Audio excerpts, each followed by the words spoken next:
Eu só fiz jornalismo para trabalhar com esporte. Eu venho de uma família que adora esporte. A minha mãe é formada em educação física. O meu irmão jogava futebol, meu irmão mais velho. O meu pai era técnico do time que meu irmão jogava. O meu tio é técnico de futebol. Eu tenho um primo que é empresário. E desde muito pequena eu vivi ou em ginásio, torcendo pro meu irmão, ou vendo futebol pela TV para torcer pelos times que meu tio treinava. E aí o meu pai, sempre que chegava em casa do trabalho, via eu tava assistindo um canal de esporte. E aí ele que me falou, por que tu não faz jornalismo?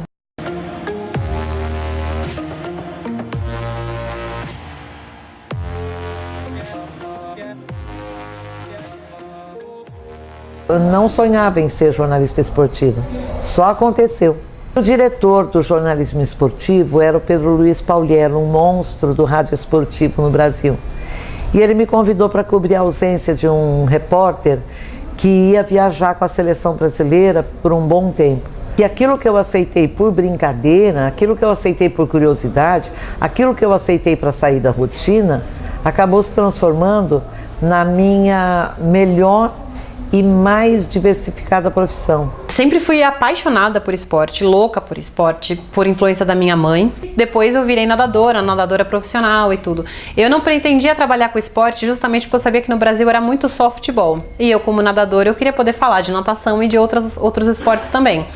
Então eu entrei na faculdade com outras ideias. Aí eu fui fazer meu primeiro estágio em redação, que foi numa redação de esporte. E eu comecei a trabalhar e aí eu me apaixonei. Assim, eu falei, poxa, é muito legal, é isso que eu quero fazer. O esporte, ele entrou na minha vida um pouco por acaso. Eu era uma criança que via TV e de repente eu vi um torneio de tênis que um cara chamado Gustavo Kuerten ganhou um torneio muito importante lá na França chamado Roland Garros.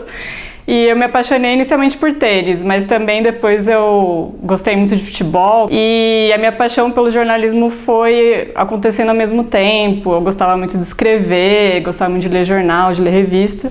Até que em algum momento, com 13, 14 anos de idade, eu juntei os pontos e falei, eu posso ser jornalista esportivo.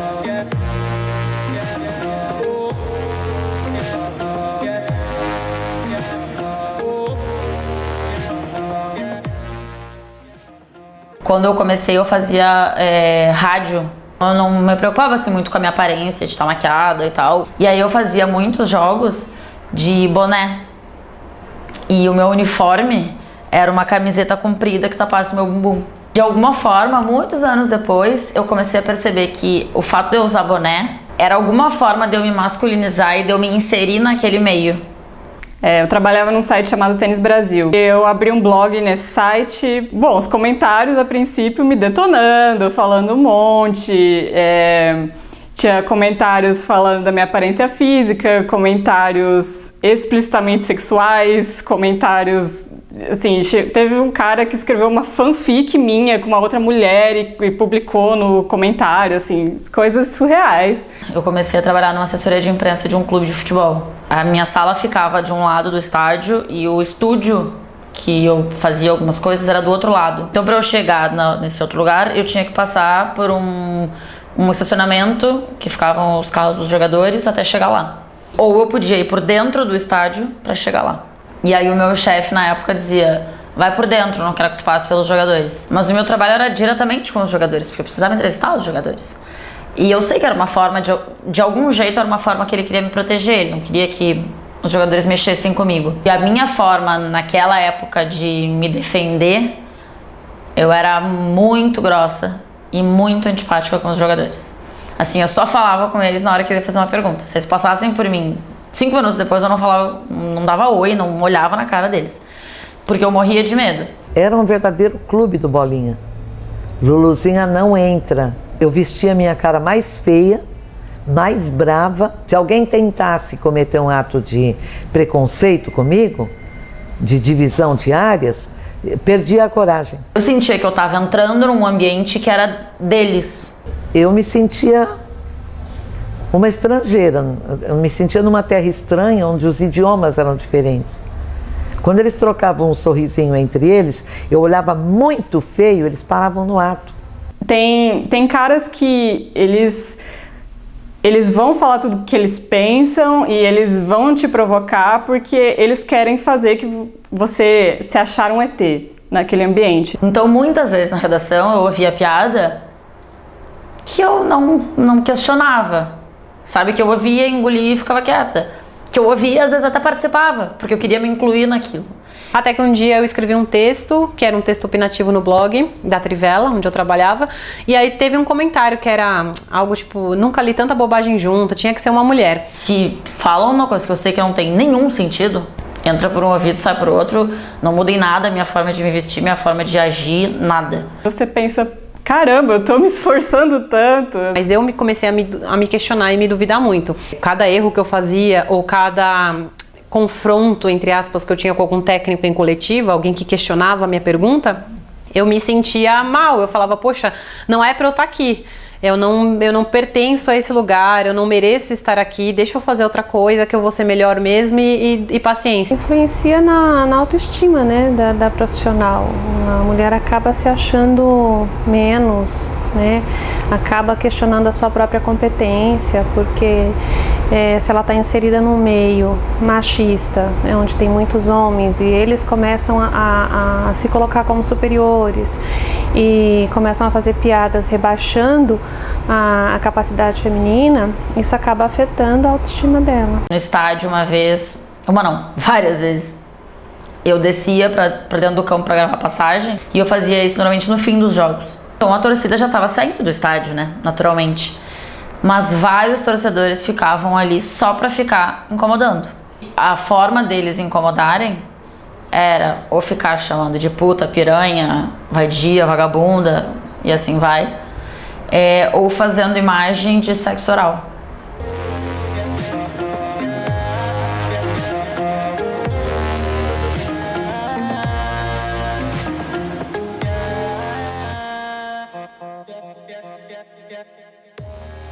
E o machismo dos colegas de profissão.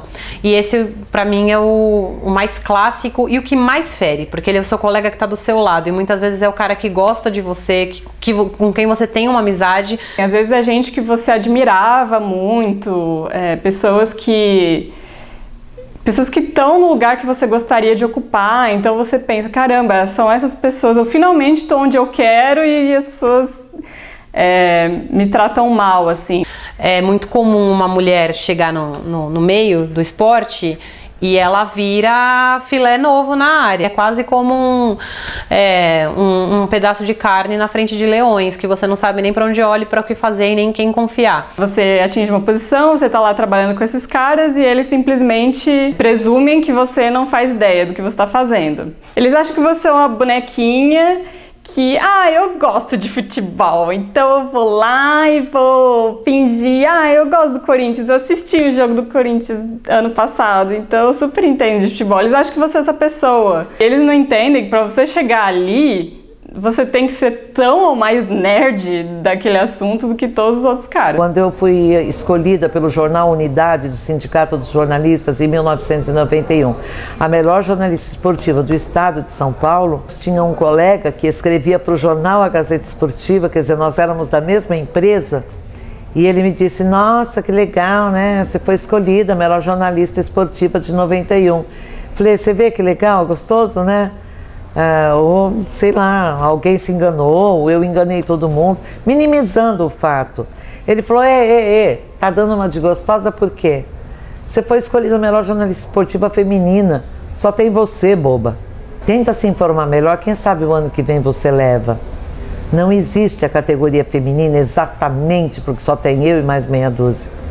Eu ganhei de 600 homens do estado de São Paulo. Você está incluído nesses 600. A sensação que a gente tem é que ser como mulher trabalhando com esporte, você só tem duas opções. Ou você quer pegar os jogadores, ficar com os jogadores, casar com os jogadores, ter filho com os jogadores, ou você é lésbica e você gosta de futebol só porque você é lésbica. Porque você não pode não ser lésbica, ser heterossexual e gostar de futebol. É uma coisa que eles acham que não combina na mesma frase. E outra também, ela vai se tornar rapidamente falada dependendo do contexto das pessoas em volta e como for. Então, conseguiu aquela informação, como é que ela conseguiu aquela informação com aquele jogador? Bom, ela tem algum atributo que eu não tenho. Esse é o tipo de coisa muitas vezes que acontece. Questionamento de fonte, questionamento de informação, questionamento da sua relação com outros homens. Se tem um homem e uma mulher na mesma função, e a mulher começa a se destacar, muitas vezes o homem começa a se sentir ameaçado com isso, e aí ele começa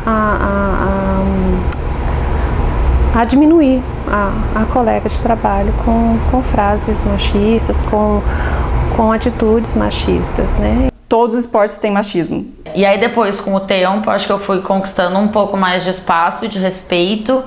E hoje eu tenho uma relação muito boa, assim, com vários colegas, mas até com jogadores, de, né, conseguir conversar, manter um contato, poder comentar uma foto no Instagram, porque hoje, se alguém vier falar alguma coisa de mim, eu não tô ligando.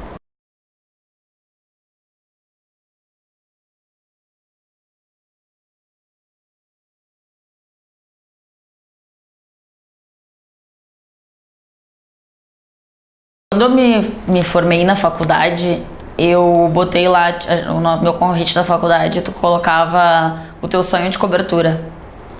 O que tu queria muito cobrir. E eu botei no meu sonho de cobertura uma final de Liga dos Campeões. E aí deu 4 anos, eu acho. E eu fui pra uma final de Liga dos Campeões. Mas a primeira, ela foi mais especial ainda, porque eu lembro assim que um amigo meu mandou uma mensagem. Cara, você tem noção que tu tá na final da Liga dos Campeões? Eu li aquela mensagem só depois do jogo.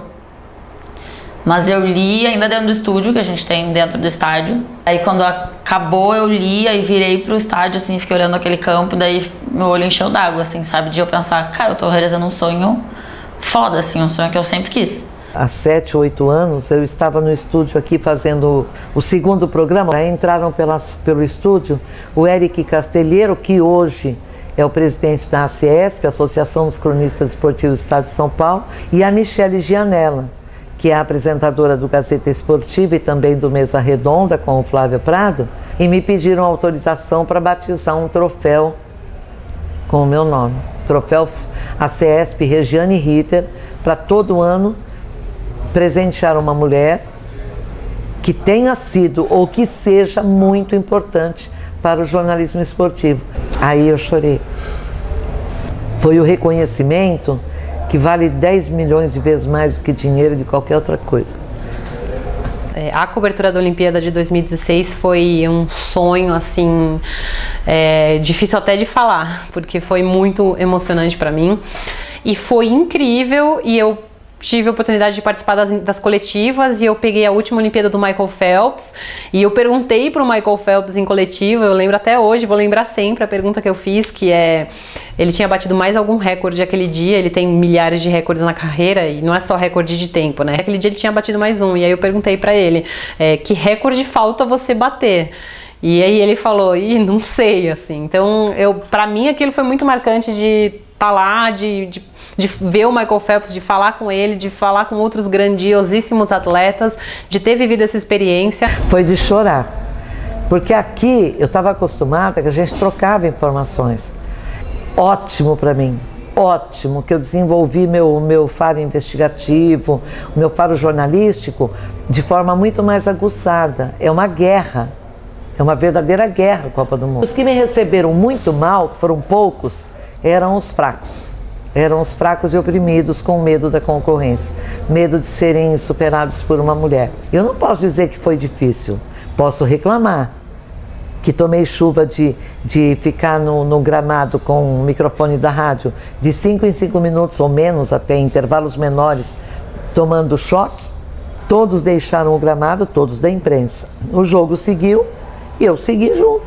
Então isso eu posso dizer, não gostei nada daquela experiência. Mas o resultado foi de que os jornais e quem estava lá embaixo, protegido da chuva, se basearam em mim para as informações principais do jogo. Tudo tem seu preço.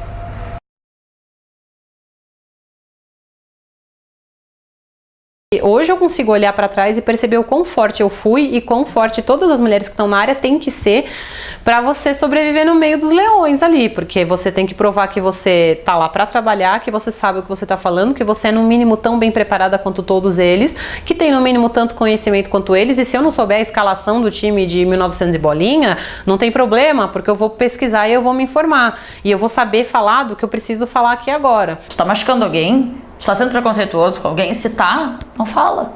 Pensa, raciocina de novo, engole, conta até 10, até 100 se precisar. A gente não quer ser chata, mas é que se a gente não ficar batendo nessa tecla o tempo todo, não vai mudar. As pessoas imaginam assédio como uma coisa muito... o cara que chega e fala, se você não transar comigo, vou te demitir. Mas não, às vezes é uma coisa que todo mundo acha normal, que todo mundo acha que é só uma piada. Até que você tem que falar, gente, não é. Se eu falar uma situação que acontece comigo no trabalho, se outra pessoa falar uma situação que acontece com ela caminhando na rua, outra pessoa fala uma situação que acontece quando ela estava numa loja no shopping, a outra fala de outra situação que aconteceu no cinema. De repente, a mulher que está lá em casa e que está sofrendo de machismo, e a gente não está falando aqui só de uma mulher que está apanhando ou pode ser assassinada, não, uma mulher que está sofrendo psicologicamente, né, que daqui a pouco não consegue crescer na vida, num geral, porque alguém está acabando com o psicológico dela. E porque essa pessoa está falando muita coisa para ela, mas às vezes ela está ouvindo aquilo dentro de casa, ela não vê ninguém reclamando em lugar nenhum, deve ser assim em todos os lugares. Às vezes, muitas meninas acabam tendo a carreira não encurtada, mas uma dificuldade em crescer porque se posicionam. E cada vez que a gente começa a falar mais sobre isso, as pessoas vão se conscientizando. Então, de alguma forma, eu acho que a gente começou a falar mais sobre isso. E isso eu acho muito bom. A gente quer ocupar os espaços que os homens ocupam e não importa. E eu acho que só vai melhorar. Eu vejo os garotos, as adolescentes de hoje em dia... Até as crianças, eu falo, nossa, as meninas já estão super empoderadas e tal. Eu quero que as mulheres saibam que elas merecem estar lá e se fortaleçam, porque contra uma mulher forte não há argumento nenhum de homem para desmerecer ela pelo fato de ser mulher. Que a nova geração, ela já vem com essa cabeça diferente, desconstruída. Então, para mim, a tendência é que daqui a 10, 20 anos isso esteja muito melhor. Muito.